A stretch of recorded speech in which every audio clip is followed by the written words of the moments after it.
I need to get this off my chest because it's eating me alive. You know those moments when your entire career, your entire reputation can collapse in the span of a single sentence? That's exactly what happened to me, sitting in a conference room across from my boss, while the phone in my pocket started vibrating with a call I never should have answered. And yet I did. I excused myself, stepped aside, and that's when I heard the question that still burns in my head like acid. Who's running your project? At first, I thought I had misheard. My project? The one I had been living and breathing for months, sacrificing weekends, ignoring dinners, practically putting my personal life on hold? The project my boss had trusted me with as the lead? My voice cracked when I asked the client to clarify, and he repeated it calmly like he was confirming a fact. I just want to know, who exactly is running your project? Because from where I'm standing, it doesn't look like it's you. I swear my stomach dropped so fast I felt dizzy.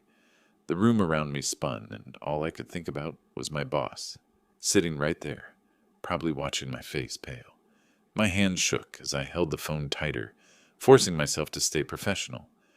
I told the client I'd get back to him and hung up as quickly as I could, but my mind was already on fire. I turned back to the table.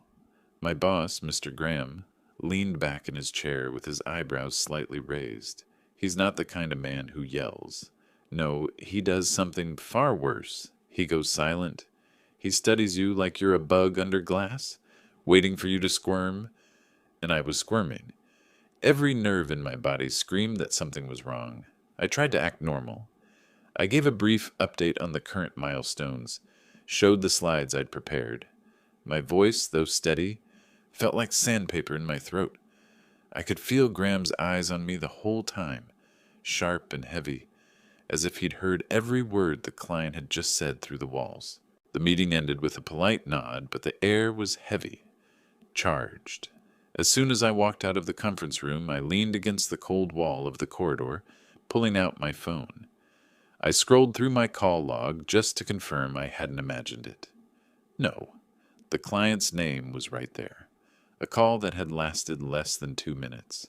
2 minutes that had cracked open a fault line under everything I had built in this company. I wanted to believe it was a misunderstanding, that maybe the client had heard something wrong, or maybe there was some confusion with roles.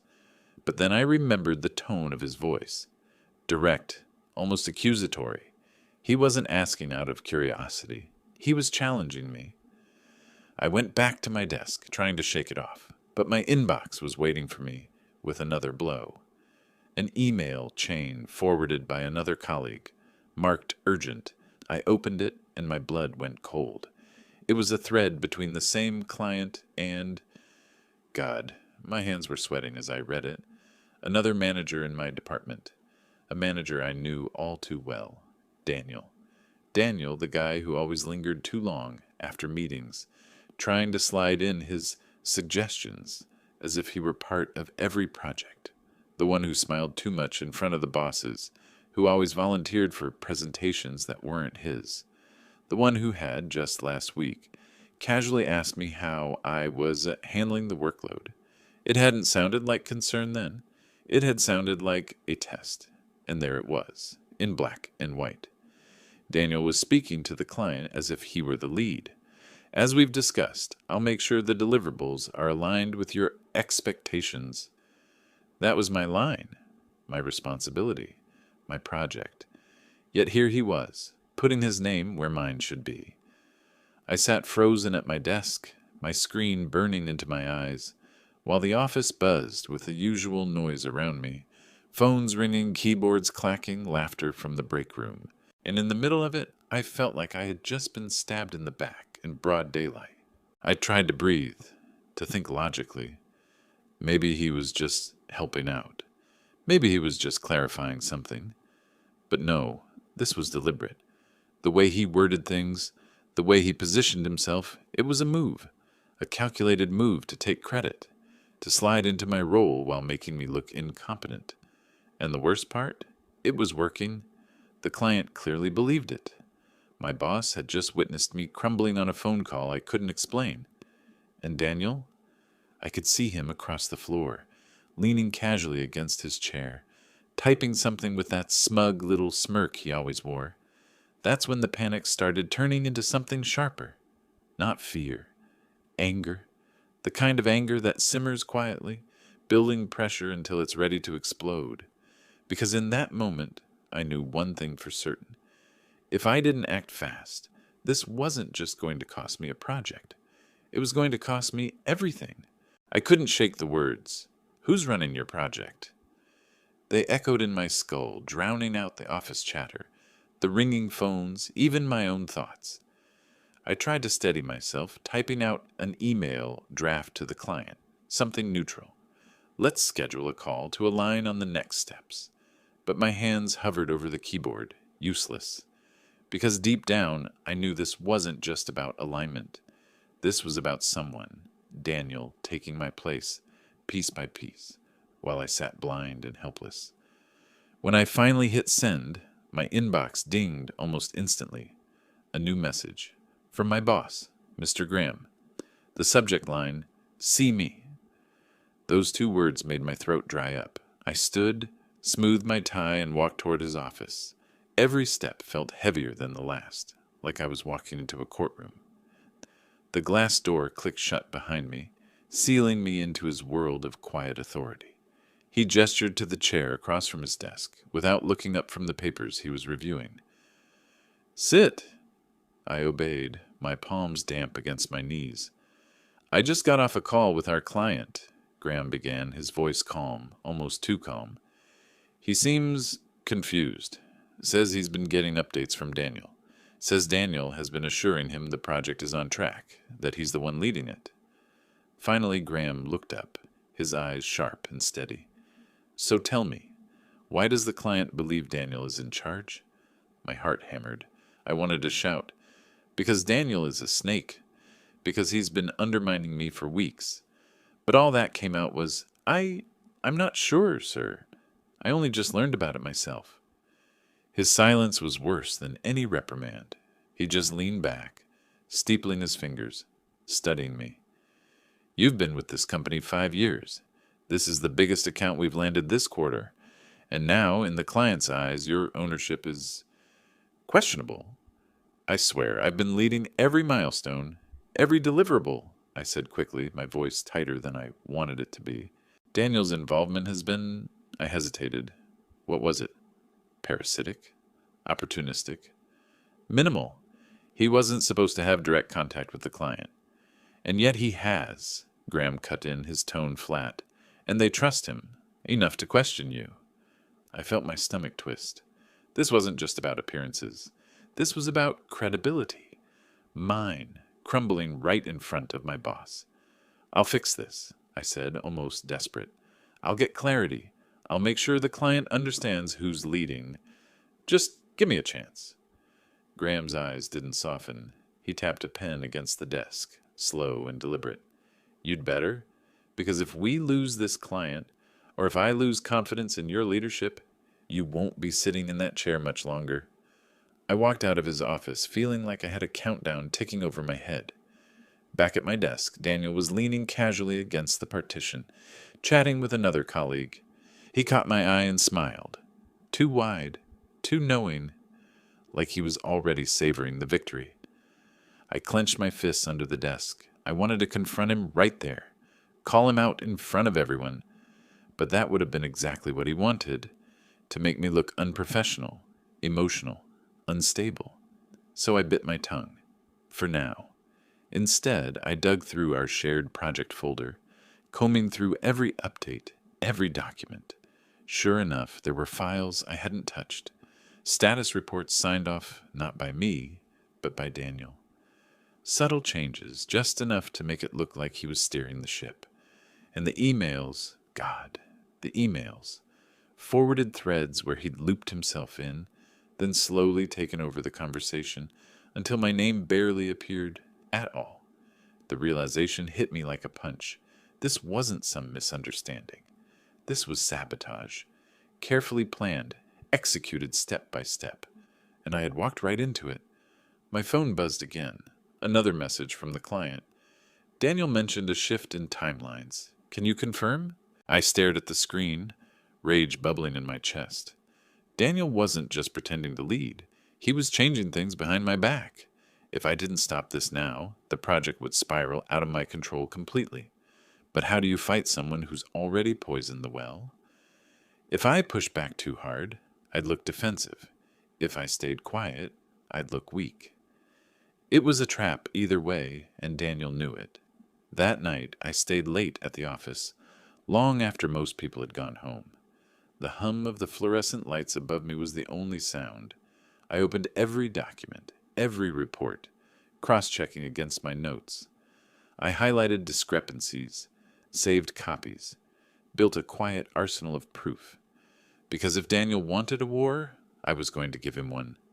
But even as I gathered evidence, a gnawing fear worked its way into me. What if Graham had already made up his mind? What if, no matter what I uncovered, Daniel had already won? The weight of that thought pressed on my chest as I shut down my computer. I stood in the empty office, staring at Daniel's desk across the room. His chair pushed neatly under the desk, his monitor dark, his world calm. And mine? Mine was a storm waiting to break. The next morning, I walked into the office carrying more than just my laptop. I carried suspicion, rage, and a kind of hyper-awareness that made every glance, every whispered conversation feel like part of the conspiracy. And maybe it was. Daniel was already there, leaning back in his chair with that infuriating ease, sipping his overpriced coffee like he owned the place. He greeted me with a casual morning, as if nothing was wrong. But behind that smile, I could see it. Smugness. The kind that comes from believing you've already won. I forced a nod, sat down, and opened my laptop. I wasn't going to give him the satisfaction of seeing me crack. But the moment I logged into my email, another blow landed. A fresh thread from the client. Not addressed to me, addressed to Daniel. My name appeared only once, buried in CC, like an afterthought. I scrolled through the messages, my chest tightening. Daniel had been feeding them updates for weeks. He'd shifted deliverables, adjusted deadlines, and even attached drafts of presentations. Presentations I'd never seen, let alone approved. And the client? They responded to him with warmth, with trust, like he was the one holding everything together. I could feel heat rising up my neck. This wasn't just sabotage anymore. This was identity theft in the corporate sense. He was rewriting reality, turning my project into his. I stood abruptly, walking toward the kitchen just to cool down. The sound of the coffee machine grinding filled the silence. But then I heard voices, low, hushed, just around the corner. He's slipping, I'm telling you. Graham's already questioning him. Daniel's voice. Another chuckle followed, one of the junior analysts who always seemed glued to Daniel's side. Think you'll get the lead role out of this? The analyst asked. There was a pause. Then Daniel, smooth as ever. It's not about me, it's about the project. Someone has to step up. If he can't handle it, well... He let the words trail off, dripping with false modesty. My grip on the coffee mug tightened so hard I thought it might crack. I forced myself to breathe, to step back before they saw me. The rage was there, boiling, but I couldn't let it explode. Not yet. Instead, I went back to my desk and began digging. I pulled up every calendar invite, every meeting log. I found patterns. Daniel accidentally adding himself to calls that weren't his. Sliding into threads he wasn't invited to. Offering clarifications that subtly undermined me. It was like watching a parasite attach itself to a host, slowly draining it until it collapsed. But the most damning piece came late in the afternoon, a file buried in the project drive, a slide deck prepared for the upcoming client review. The cover slide read, Project Update, presented by Daniel Carter. My name wasn't there, at all. I sat frozen, staring at the screen. My stomach turned. This wasn't just him nudging me aside. He was erasing me. By the time most people left the office, I was still sitting there, the glow of the monitor washing over me. My notes spread out like a crime scene board. Emails, files, call logs. every piece a nail in the coffin he was building for me. But something else gnawed at me. Why was Graham letting this happen? He had to know. He wasn't blind. Was he testing me? Or worse, was he already leaning toward Daniel? The thought kept me awake that night. I lay in bed, staring at the ceiling, my mind replaying every word, every look. I thought about the client's voice, sharp and cutting. Who's running your project? I thought about Daniel's smirk across the office, about Graham's silence, heavier than any accusation, and somewhere between midnight and dawn, a decision crystallized. I wasn't going to wait for this to bury me. I wasn't going to sit quietly while Daniel dismantled everything I'd built. No, I was going to fight. And I was going to make damn sure I had the evidence to burn him with. The storm broke 2 days later. I was halfway through revising a technical spec when my inbox lit up with a message flagged urgent. The subject line made my pulse spike. Concerns regarding project delivery. From the client's senior director. I clicked it open, and each sentence felt like a hammer blow. Missed expectations, shifting timelines, misaligned deliverables. Words like disappointed and frustrated bled across the screen. And every reference, the promises, the commitments, they weren't mine. They were Danielle's. I felt the blood drain from my face. This wasn't a complaint about me. This was a complaint about him. But in the client's eyes, there was no difference anymore. Because Daniel had positioned himself as the face of the project, and I, God help me, I was the ghost. Before I could even draft a response, a message from Graham popped up. My office. Now. Walking down that hallway felt like walking to an execution chamber. When I entered, Graham didn't even ask me to sit. He was pacing, a stack of printed emails in his hand. Explain this, he snapped, thrusting the papers toward me. I scanned the pages, the client's words, highlighted in angry yellow. Daniel's promises, underlined in red. My throat tightened. Sir, I didn't send these commitments. These came from Daniel. He's been... Don't, Graham cut me off, his voice sharp as glass. Don't try to pass the blame. The client doesn't care about your office politics. They care about results. And right now, they think this project is a mess. That reflects on me, on this company, and yes, on you. My mouth opened, but nothing came out. How do you defend yourself when the evidence has already been twisted, weaponized against you? Finally, I forced the words. Daniel has been communicating directly with them, making changes without my approval. I have proof, emails, files. Then why didn't you bring this to me sooner? Graham's glare was scorching. Why am I hearing about this only after the client escalates? Do you realize how this makes you look? Because I wanted to fix it quietly. Because I thought I could contain it. Because I didn't want to sound paranoid. The excuses churned in my head, but none of them mattered. To him, I looked like someone who had lost control. Graham dropped the papers on his desk with a slap. You have one chance. Fix this, or I'll find someone who can. I walked out of that office numb, my ears ringing. The whispers started before I even reached my desk. I could feel eyes on me, colleagues leaning just a little too close to each other, murmuring. Word was spreading, fast, and then, as if on cue, Daniel appeared at my side, his voice low, dripping with mock sympathy. Tough meeting with Graham? I froze. You knew. He smiled, that infuriating smile. Clients talk? You know how it is. Maybe if you'd been more proactive, they wouldn't have escalated.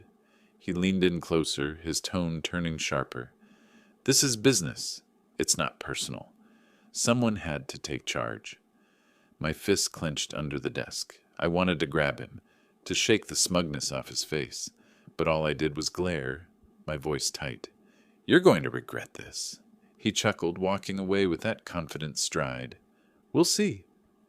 The rest of the day blurred. Every email, every phone call felt like a test I was failing. Colleagues avoided my eyes. Conversations stopped when I walked by. I was no longer the trusted lead. I was the liability. By evening, when the office had emptied out, I sat alone in the dark, staring at the glow of my monitor, The weight of betrayal pressed down so hard I could barely breathe. Daniel wasn't just stealing my project. He was stealing my reputation, my career, my future, and no one was stopping him.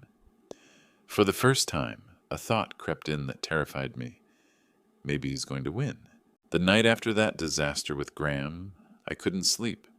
I lay in bed staring at the ceiling, the shadows of the blinds slicing across the room like prison bars.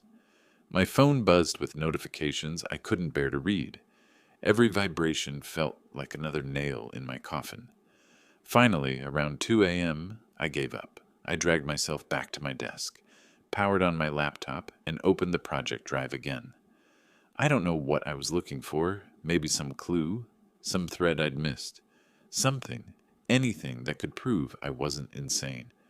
And then I saw it, a folder I hadn't touched in weeks, buried 3 layers deep, marked Drafts Internal.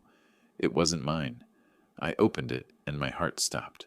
Inside were slide decks, emails, even draft invoices, all under Daniel's name. Some were half-written, clearly never meant for my eyes. But the wording, God, the wording was damning. Phrases like, if Graham questions ownership, remind him client prefers continuity with me, and frame delays as his oversight. His oversight, mine. I sat frozen, my hands trembling. This wasn't paranoia. This wasn't me overthinking. He had planned this, documented it. He had built a strategy around dismantling me. My stomach turned. I clicked through more files. One draft email to the client, never sent, but saved. I'll be the single point of contact moving forward. Please disregard conflicting updates. Disregard me, erase me. I felt bile rise in my throat. I slammed the laptop shut and pressed my palms against my eyes, breathing hard. But then another thought hit me, sharp and cold. This is my weapon. I opened the laptop, again, forced myself to go slower this time. I copied every file, every draft, every timestamp. I saved them to a secure drive, labeled meticulously. I screenshotted the metadata. Proof these weren't mine, proof Daniel had authored them. By the time dawnlight crept through the window, I had a folder so thick with evidence it could bury him alive. But as I stared at it, doubt gnawed at me. What if Graham didn't care? What if the client didn't believe me? What if they thought I'd fabricated this out of desperation? I thought about the look in Graham's eyes, the cold disappointment, about the whispers in the office, colleagues already writing me off, about Daniel, smug, untouchable. My hand hovered over the keyboard, and for a terrifying moment, I considered deleting everything, walking away, letting it all collapse. But then I remembered the hours I'd poured into this project, the weekends sacrificed, the nights I'd worked until my eyes burned. I remembered the client's voice on the phone, doubting me, and Daniel's whisper in the break room. Someone had to take charge. No, not like this. I wasn't going to be erased, not quietly, not by him. I leaned back in my chair, the decision hardening inside me like steel.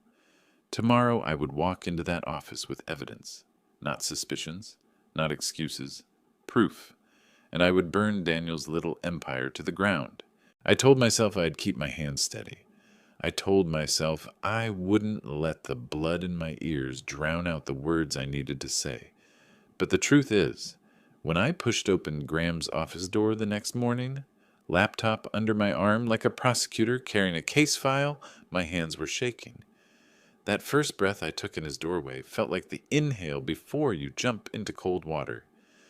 The only thing between me and either vindication or complete ruin. Graham looked up, eyebrows folded like a question mark. You said you had something, he said. I do, I answered. I set the laptop on his desk and opened the folder. I didn't start with accusations. I started with timestamps, files, drafts, email headers with metadata, screenshots showing author and last modified fields that pointed not to me but to Daniel.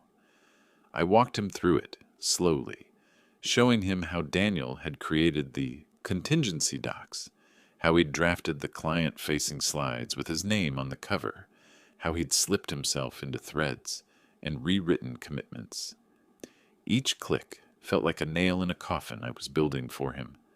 Graham's face did not change at first. He is a man who doesn't wear emotion on his sleeve. He wears spreadsheets. But when I scrolled to an email where Daniel had written, verbatim, "If Graham questions ownership, remind him client prefers continuity," with me, I felt the room tilt. The pen dropped from Graham's hand and rolled to the floor. "You saved all of this?" he asked, not as a question, but as an admission. "Yes," I said, "and there's more." Calendar invites he created, phantom meeting notes, and a copy of a slide deck meant for tomorrow's client review, showing him as the presenter. He intended to replace me. Graham rubbed his temple. Silence stretched thin between us. Finally, he said, "Show me the client emails." We called the client. I watched, heart lodged under my ribs, as the senior director, who had first asked, "Who's running your project?" picked up. When I explained we were doing an internal audit to clarify roles and ensure alignment, he was terse but receptive. I shared the specific thread where Daniel had looped himself in, and the draft email where Daniel suggested being the single point of contact. There was a pause on the other end of the line. Then the director's voice, softer. "We've had a lot of noise.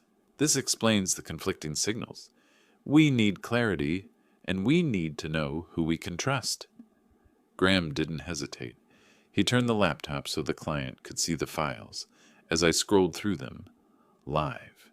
Watching the client's face as the evidence played out in front of him felt surreal. The same shock and then grudging respect I'd felt when a scab finally came off to reveal raw skin beneath. "This is serious," he said. "We appreciate you bringing this to light." That was the moment the tide turned. Graham called HR, and an emergency meeting was scheduled for mid-afternoon. Daniel, who'd strutted around the floor like a peacock, walked into the conference room with the same practiced smile he used to disarm people. It froze quickly when the HR director set a file down and said, "We have evidence of misrepresentation and unauthorized client communication. Daniel, do you have anything to say?" He sputtered. He lied. He tried to frame it as taking initiative for the good of the client, as if sabotage wrapped in corporate speak were somehow noble. When confronted with the metadata, with the raw drafts saved on internal drives, with the calendar manipulations that matched his fingerprints, his defenses crumbled. He shifted from bluster to blame, then to quiet. HR escorted him out. Graham told me, blunt and businesslike, that Daniel was suspended pending further investigation. I felt a mixture of triumph and a sick, residual sorrow, not just for him, but for the part of myself that had trusted colleagues without reservation. The client sent an apology email that evening. "We were wrong to question you. Your leadership is clear. Thank you for your transparency." It was short, it was clinical, and it mattered. It began the process of undoing the damage that had been done. But karma didn't arrive as spectacle. It arrived in paperwork, in HR files, in the quiet conversations that followed. Daniel's career at the company ended with a formal separation. The junior analyst who'd laughed with him took a transfer out of embarrassment. Gossip buzzed for weeks, but the narrative shifted. The story became one of accountability, not just of treachery. For me, vindication wasn't a trophy to put on a shelf. It felt messy. It felt like an old wound finally sutured, painful in the moment, healing over time. Graham apologized privately, not theatrically, but with a sincerity I had not expected. He admitted he had been swayed by the client's panic and by Daniel's polished performance. He said he should have listened to me sooner. Those words mattered more than any official memo. There was, inevitably, fallout. Trust in the team was fractured. I had to rebuild relationships and convince some clients to look at the project anew. I spent months with extra meetings, more thorough documentation, and an almost militaristic focus on transparency. But as we regained momentum, something else happened. People started to come to me, not for permission, but for partnership. The same colleagues who had watched me flinch began to offer support, not because they feared me, but because they respected the work. And as for Daniel, I don't celebrate his downfall. There is a hollow satisfaction, yes, when justice aligns. There is a human tragedy in watching someone self-destruct. But what I remember most is not his exit. It's the moment I stood in front of a conference room full of anxious faces and realized I had not been erased. I had been tested, and I had refused to break. Tonight, months later, the project is back on track. We hit the milestone we once teetered on losing. The client sent a note that said simply, "Thank you for proving leadership when it mattered." I keep that email. I don't print it out or pin it to a corkboard. I save it as a reminder. Because the real lesson I walked away with isn't about traps or office politics. It's about vigilance and courage. About the sliver of stubbornness that keeps you from erasing yourself when someone else tries to redraw your life. And it's about the quiet allies you find, the ones who see, eventually, who you really are. If you asked me today whether I'd do anything differently, I'd say yes. I'd speak up sooner. I'd trust my instincts. I'd stop assuming goodwill is enough to protect you from bad actors. But I would not change the part that mattered most. I refused to be erased. And that refusal, messy, frightening, expensive, felt in the end like the truest kind of justice.